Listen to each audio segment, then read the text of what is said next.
Hello there, and welcome back to another video. And today I will be unboxing, speed building, and reviewing LEGO set number 76171, Miles Morales Mech Armour from LEGO Marvel Superheroes.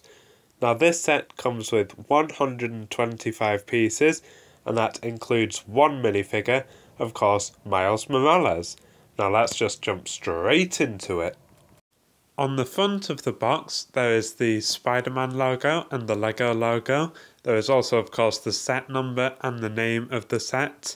And you can see in the bottom corner that the minifigure included is Miles Morales. And then, of course, you get a nice picture of the mech itself.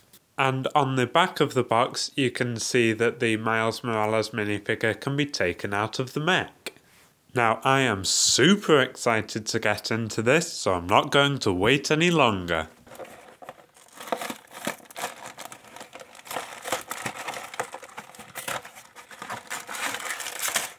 Now, here's everything you get inside the box.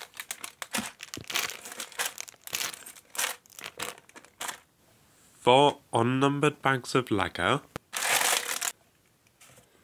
And a 66-page instruction booklet. Now, I am super excited to build this, so today I am going to build this and wrap it up into a very quick speed build.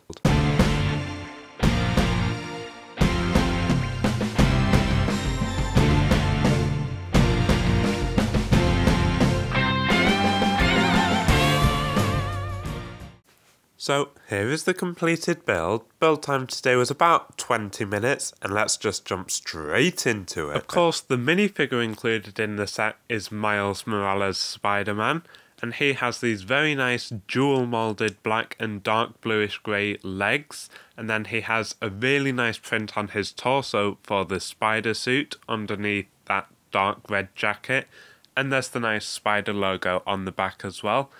And then the face print is of course his mask, but I really like the inclusion of that hood piece as well. And underneath there is a continuation on the back. And now onto the mech itself. So as you can see, the legs are quite thin, but they do have some nice decoration on there with that blue spiderweb piece. And there's also a fair amount of posability, with there being hip joints, knee joints and ankle joints. Much like the legs, the arms are also very thin, but they do again have some nice decorations. You can see there's a few of those trans blue web pieces around, and there is also again a fair amount of posability with the shoulder, the elbow, the wrist, and if you take this spider web piece off, you can see that all of the fingers can actually be moved individually as well. There's not much to look at the back, but there is this blue web piece which I will get to shortly. In addition to the posability I have already mentioned, the torso can actually be rotated as well. Of course, you can remove Spider-Man from the mech. You just fold down this front flap and you can easily remove him.